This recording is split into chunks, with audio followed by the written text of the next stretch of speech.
They called it dangerous. They called it unsanitary. Government inspectors in 1960s China literally shut down kitchens for using some of these methods. Health officials in America labeled them primitive, backwards, even toxic. And yet, decades later, food scientists armed with laboratories, electron microscopes, and peer-reviewed studies are reaching the same conclusion. These home cooks knew something we forgot. Today, we are counting down 25 cooking tricks from Chinese kitchens of the 1960s that were once banned, suppressed, or condemned by authorities, and that science has now validated as genuinely brilliant. Each one is completely applicable in your American kitchen tonight, and I promise you, by the end of this list, you will never cook the same way again. Let us start the countdown.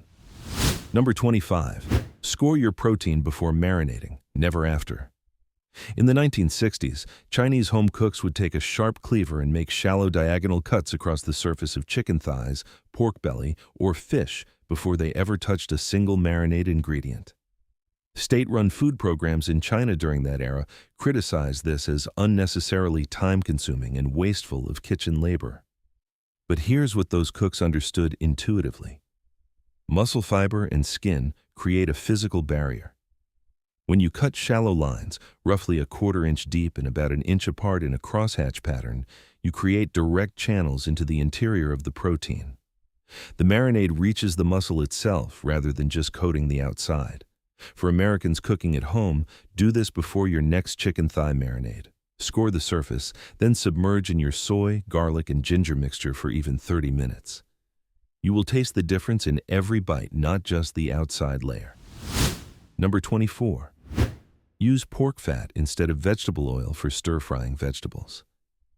During the 1960s, rendered pork fat, called zhu yu in Chinese cooking traditions, was a staple in every household kitchen. When collective agriculture policies disrupted traditional farming and animal rearing in China, access to fresh lard became politically complicated. State kitchens pushed plant-based oils as the modern progressive choice. But traditional cooks knew something the government did not fully appreciate. Pork fat has a high smoke point and contains fat-soluble flavor compounds that coat vegetables differently than refined vegetable oil. When you render your own lard or use quality lard from a butcher and heat it in a wok until shimmering, then add your bok choy or cabbage or green beans, the fat bonds with the plant's natural compounds during the brief high-heat cook. The result is vegetables with a savory depth that no vegetable oil can replicate. Americans can find lard at most grocery stores or butcher shops. Use 2 tablespoons per wok full of vegetables. Number 23. Add a pinch of baking soda to bean-based dishes during soaking. Dried beans were a survival staple in 1960s China during food scarcity periods, but traditional cooks had a trick that collective food kitchens banned for being supposedly superstitious and unscientific. They added a tiny pinch of baking soda to the soaking water of dried black beans or soybeans. State nutritionists of the era claimed this was unnecessary and potentially harmful. Modern food chemistry proves otherwise. Baking soda raises the pH of the soaking water slightly, which helps break down pectin in the outer cell wall of the bean. This dramatically reduces cooking time and makes the beans softer and more digestible. The key is tiny amounts, roughly 1/8 of a teaspoon per 2 cups of dried beans in your soaking water. Rinse thoroughly before cooking. Americans who make chili, soup, or any bean dish can apply this tonight. Soak your beans with that small addition and cut your cooking time by nearly 1/3. Number 22. Rest your cleaver blade flat against aromatics before chopping. Old Chinese kitchen masters in the 1960s would lay the flat side of a heavy cleaver against whole garlic cloves and give one firm, controlled press with the heel of their palm before any chopping. This was not about crushing completely. It was a controlled application of pressure. When Chinese cooking schools were nationalized during the Cultural Revolution, this deliberate technique was dismissed as theatrical. However, the science behind it is precise. Applying flat pressure to garlic ruptures the cell walls uniformly rather than tearing them the way mincing does. This controlled rupture releases alliinase enzymes more evenly, which then convert alliin into allicin, the primary flavor compound in garlic. The result is a deeper, more rounded garlic flavor that integrates into oil more smoothly. For Americans, try this before sautéing garlic for pasta, stir-fry, or any sauce. Press flat, wait 30 seconds, then cook. The flavor is noticeably rounder and less sharp. Number 21. Dry ingredients completely before adding to hot oil. In 1960s, Chinese professional kitchens, senior chefs would spend considerable time patting proteins and even vegetables with clean cloth until surface moisture was entirely gone before they approached the wok. Junior cooks who skipped this step were corrected immediately. When food programs began centralizing kitchen operations in China during that decade, this time investment was seen as an inefficiency. The reality is thermodynamic. Water on the surface of food hitting hot oil converts instantly to steam. That steam creates a layer of vapor between the food and the metal surface, preventing the Maillard reaction from occurring. The Maillard reaction is the browning process responsible for crust, flavor development, and texture contrast. When food is fully dry before it hits oil, contact is direct. Browning happens within seconds, and the exterior seals correctly. Americans making chicken, tofu, or shrimp stir-fry should pat everything completely dry with paper towels first, then cook immediately without letting the protein sit and sweat again. Number 20. Cook aromatics in cool oil before raising the heat. Every Western cooking school teaches you to heat the pan, then heat the oil, then add aromatics. In 1960s, traditional Chinese kitchens, particularly in Cantonese and Shanghainese households, home cooks did the opposite for certain dishes. They placed ginger slices or scallion segments in a cold wok with cool oil, then slowly raised the temperature together. This method was labeled backwards and wrong by simplified state cooking instructions during the Cultural Revolution, which pushed for faster collective meal preparation. But food science reveals why it works specifically for fat-soluble aromatics. When ginger or green onions heat gradually with the oil from a cool starting point, their aromatic compounds dissolve more completely into the fat over a longer thermal exposure window. The oil becomes genuinely infused rather than just surface flavored. For Americans, try this for any dish where the oil itself carries flavor into the food. Start cool, let it warm together, then proceed with your recipe. Number 19. Use Shaoxing wine specifically during the highest heat moment. In 1960s Chinese kitchens, cooks had a very specific moment when they added Shaoxing rice wine to a stir-fry, and it was always when the wok was at its absolute hottest, right before adding the main protein or just after it hit the pan. This technique was described in old culinary manuscripts that were suppressed during the Cultural Revolution because traditional texts were viewed with suspicion. The reason this timing matters is combustion and volatilization. When Shaoxing wine hits an extremely hot wok surface, the alcohol in the wine volatilizes instantly and carries the aromatic esters in the wine into the food and surrounding steam simultaneously. This creates what Chinese cooks call wok hei, that irreplaceable, slightly smoky, complex fragrance. Americans can use Shaoxing wine found in most Asian grocery stores or online. Add it at the hottest moment, not early in cooking, not at the end as a sauce addition, but at peak heat. The difference is dramatic. Number 18. Simmer bones before roasting them for stock. Traditional Chinese cooks in the 1960s, especially in Sichuan and northern provinces, would briefly simmer raw pork or chicken bones in plain cold water. First, drain that water completely, then proceed to either roast or use the bones for broth. State food programs criticized this as wasteful of fuel and an unnecessary extra step. Modern culinary science confirms it removes blood proteins, bone marrow impurities, and myoglobin that create off flavors and muddy the final stock. After the brief simmer, rinse the bones under cold water, which causes the remaining impurities to release. Then proceed with your stock. Americans who make chicken broth or bone broth at home frequently wonder why their stock looks cloudy or has an odd background flavor. This extra step, which takes roughly 8 minutes, eliminates that problem entirely and produces a dramatically cleaner, clearer, and more flavorful final broth. Number 17. Toast whole spices in a dry wok before grinding. Before 5-spice powder, before pre-ground seasonings existed, 1960s Chinese cooks toasted whole star anise, Sichuan peppercorns, cloves, and cassia bark in a completely dry wok over medium heat until barely fragrant. This practice was associated with traditional and pre-revolutionary cooking customs, which made it a target during Cultural Revolution-era kitchen reforms. Food science fully validates it. Whole spices contain essential oils locked inside their cellular structure. Applying dry heat causes the outer surface of the spice to undergo a controlled version of the Maillard reaction, cracking open those cells and releasing volatile aromatic compounds. When you grind them immediately after toasting and cooling, you capture exponentially more flavor than pre-ground spice offers. Americans can do this with any spice blend for Chinese-inspired cooking or apply it to their everyday cooking as well. Toast, cool completely, grind fresh, use immediately.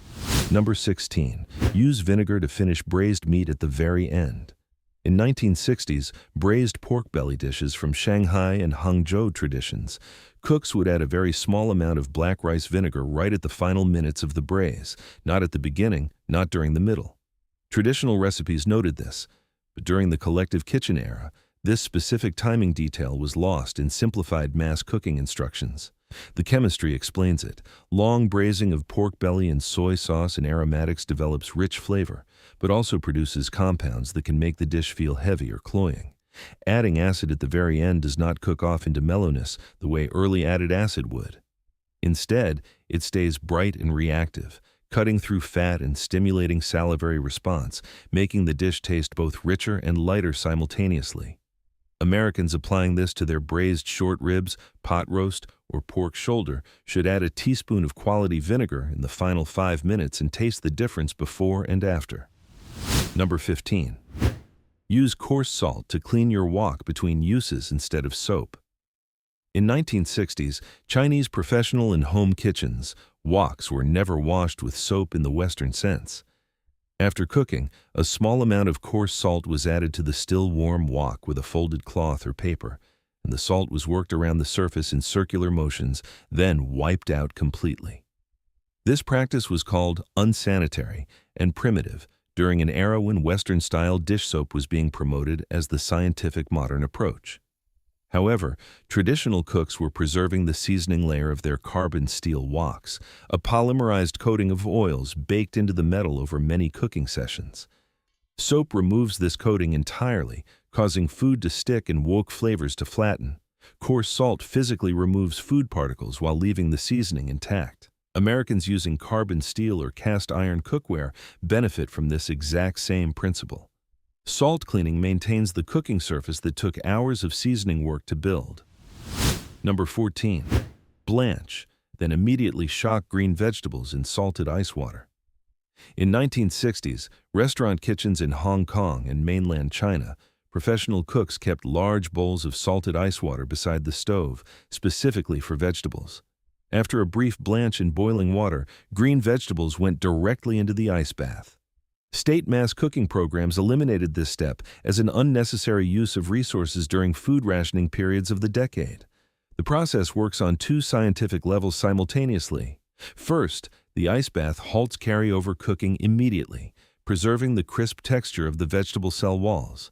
Second, the chlorophyll in green vegetables is stabilized by the rapid temperature drop, locking in the bright, vibrant green color that would otherwise oxidize and yellow from continued heat exposure.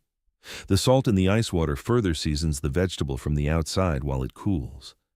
Americans making any green vegetable, broccoli, snap peas, asparagus, green beans, should use this technique for restaurant-quality results every single time. Number 13. Deglaze your wok with stock instead of water between batches. In 1960s, Southern Chinese restaurant kitchens, when cooking multiple servings in sequence, cooks would splash a small amount of pork or chicken stock into the hot wok between batches to clean it and collect what was left on the surface. During collectivized cooking programs, stock was not always available and water was substituted. But those residual browned bits on the wok surface are concentrated flavor. They are caramelized proteins and sugars from the previous cook. Stock dissolves them without diluting their intensity the way water does. The dissolved bits then distribute into the next dish being cooked in that wok, contributing layers of accumulated flavor. Americans who cook multiple proteins or vegetable batches in sequence should keep warm stock nearby and use a splash between each batch to build layered depth throughout an entire meal. Number 12. Let your wok smoke before adding oil. In 1960s Chinese professional kitchens, the first step of every serious cook was to heat the empty wok until it began to show the faintest wisp of smoke before a single drop of oil entered. This was standard professional practice that state food programs described as fuel wasteful and dangerous for untrained collective kitchen workers. The science is about thermal conditioning. A wok heated to its true working temperature before oil creates a surface where the metal has expanded and its microscopic pores have opened. When oil is then added to this properly preheated surface, it flows into those open pores and creates a temporary non-stick layer. If oil goes into a cold or insufficiently hot wok, it sits on the surface and food sticks. Americans using any wok or heavy pan should heat it completely empty first, wait for that light smoke signal, then add oil and proceed immediately. This is the single most common mistake home cooks make. Number 11. Slice meat against the grain at a 45-degree angle. 1960s Chinese cooks, particularly those trained before the Cultural Revolution restructured culinary education, were meticulous about the angle at which they cut beef, pork, and chicken. They always cut perpendicular to the direction of the muscle fiber and tilted the blade to roughly 45 degrees rather than straight down. This technique was taught through apprenticeships that were dismantled during the era. The reason it works is structural. Muscle fibers run in long strands. Cutting perpendicular to those strands severs them into short segments rather than leaving long, tough fibers intact. The 45-degree angle increases the surface area of each cut, giving more exposure to heat and marinade while also creating a more tender bite mechanically. Americans buying flank steak, skirt steak, or chicken breast for stir-fry should look at the visible lines in the meat and cut directly across them at a slight tilt. The tenderness improvement requires no additional ingredients. Number 10. Finish fried dishes with a ring of high heat before plating. In 1960s Cantonese restaurant cooking, the final seconds of cooking a stir-fry involved pushing everything to the edges of the wok briefly, allowing the center to reach maximum heat, then tossing everything together for exactly 3 to 5 seconds of final extreme heat. This finishing technique was part of oral kitchen tradition that was not written down in collective cooking manuals. The heat in those final seconds causes any remaining surface moisture on the food to evaporate and triggers a final burst of Maillard reaction on any exposed protein surfaces. It also volatilizes remaining aromatic compounds in the oil that have been building throughout the cook, releasing them all at once as a concentrated aromatic finish. Americans can replicate this on a home stove by cranking the burner to maximum for those final seconds before plating, making sure not to overstir, allowing brief but intense contact with the pan surface. Number 9. Use the reserved oil from cooking as your first flavor layer next time. In 1960s Chinese households where cooking oil was rationed and precious, cooks carefully poured the oil used to fry garlic, ginger, or chili into a small vessel after cooking and stored it for next use. This was not wastefulness, it was flavor accumulation. State food distribution systems during the era eventually standardized and centralized oil access in ways that disrupted this personal practice. That reserved oil contains the dissolved aromatic compounds from everything cooked in it. When used as the starting fat for the next dish, it adds an immediate background layer of flavor before anything new is added. Americans who regularly cook similar flavor profiles, garlic-forward, ginger-forward, or chili-forward dishes, can save and refrigerate their cooking oil between sessions to build compounding flavor depth in their food over time. Number 8. Add a small piece of dried citrus peel to any braised or long-cooked dish. Dried tangerine or orange peel, called chen pi, was used in 1960s Chinese cooking across Guangdong province and beyond as a standard flavor component of long braises and soups. Traditional medicine practitioners also used it, which made it politically suspicious during the Cultural Revolution when traditional medicine was periodically suppressed. Chen pi contains aromatic compounds including limonene and various flavonoids that interact with meat fat during long, slow cooking. As the peel softens over hours of braising, it releases these compounds gradually, which cut through the heaviness of braised meat and contribute a subtle citrus complexity that enhances the perception of savoriness without adding sweetness. Americans can find dried mandarin peel in Asian markets. Add 1 or 2 pieces early in any long braise and remove before serving. It transforms beef stew, pork shoulder, or any slow-cooked meat. Number 7. Double fry anything you want genuinely crispy. In 1960s Chinese street food culture, particularly in cities like Guangzhou and Shanghai before the Cultural Revolution disrupted urban food entrepreneurship, cooks frying pork, duck, or anything requiring crispiness always fried twice. The first fry at lower temperature, around 300 degrees Fahrenheit, cooked the interior completely. Then, the food rested. The second fry at high temperature, around 375 degrees, lasted only about 60 to 90 seconds and created the crust. State collective kitchens eliminated this as fuel-intensive and time-consuming. But the two-fry method works because interior moisture and exterior crispness require different temperature conditions. One fry cannot achieve both simultaneously without burning the outside before the inside cooks through. The rest between fries also allows steam to escape the interior, preventing it from softening the crust from the inside. Americans making fried chicken, fried tofu, or any crunchy food should fry twice with a rest in between for results no single fry method can match. Number 6. Steam rice over aromatics rather than plain water. In certain 1960s Chinese household traditions, particularly in southern China, cooks placed star anise, dried shiitake mushrooms, or ginger slices in the water beneath steaming rice. This was part of a broader tradition of infusing daily staples with medicinal aromatics, which became politically complicated during the Cultural Revolution's suspicion of traditional health practices. The steam-carrying aromatic compounds passes through the rice grains as they hydrate and cook. Because rice absorbs water as part of its cooking process, it also absorbs water-soluble aromatic compounds dissolved in that steam. The result is rice, with a subtle background fragrance that complements whatever dish it accompanies. Americans cooking rice in a rice cooker can place aromatics in the water before starting the cycle, or use a small steamer insert above the water with aromatics placed directly beneath the rice vessel. Number 5. Rest your stir-fry in the wok for 45 seconds without touching it. Traditional Chinese wok cooking in 1960s. Professional settings included a technique that seems counterintuitive to most modern cooks. After the primary cooking was done but before the final toss, the cook would let the food sit completely undisturbed in the hot wok for 30 to 45 seconds. Moving food constantly prevents sustained contact with the metal surface. Brief rest contact allows the bottom layer of food to develop caramelization and slight char, which contributes smoky bitterness that contrasts with salty and sweet flavors in the dish. This technique was part of achieving wok hei, but from a stationary contact method rather than tossing.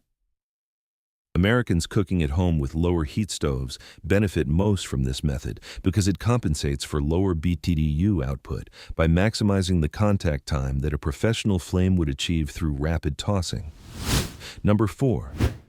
Marinate pork with fermented bean curd as a tenderizer. Fermented tofu, called dufu ru, has been used in Chinese cooking for centuries, but its specific application as a pork marinade in 1960s Cantonese cooking was part of a culinary knowledge base that was disrupted during Cultural Revolution campaigns against traditional fermented foods. Fermented bean curd contains active proteolytic enzymes that break down the protein structure of pork muscle fiber. When rubbed directly onto pork ribs or pork shoulder and left for 1 to 2 hours before cooking, these enzymes begin softening the meat at a cellular level before heat is ever applied. The fermented bean curd also contributes umami compounds and a slight funky complexity that enhances the overall flavor profile. Americans can find fermented tofu in Asian grocery stores in small jars. Use 1 cube of the white variety, mashed, per pound of pork. Marinate, rinse lightly, then cook as normal. Number 3. Add rendered chicken fat at the very end of soup preparation. In 1960s Chinese cooking, particularly in Shanghai and northern Chinese traditions, cooks would add a small amount of freshly rendered chicken fat, called GU, to finish soups right before serving. This practice was preserved in private homes but eliminated from collective canteen cooking as impractical during the decade. Chicken fat contains a specific balance of saturated and unsaturated fatty acids and a rich concentration of flavor compounds that do not survive long cooking. Adding it at the end, after the soup is finished, means those delicate flavor molecules reach your palate intact rather than breaking down in the heat. The fat also creates a thin, glossy coating on the surface of the soup that carries aromatic compounds directly to your nose as you eat. Americans can save the fat from roasting a chicken and add a small spoonful to any soup at the moment of serving. Number 2. Tenderize tough greens by massaging with salt and then rinsing completely. In 1960s, Chinese households and street cooking traditions, particularly with heartier greens like mustard greens or older bok choy leaves, cooks would rub the raw vegetable firmly with coarse salt for about 2 minutes, let it sit briefly, then rinse every trace of salt off before cooking.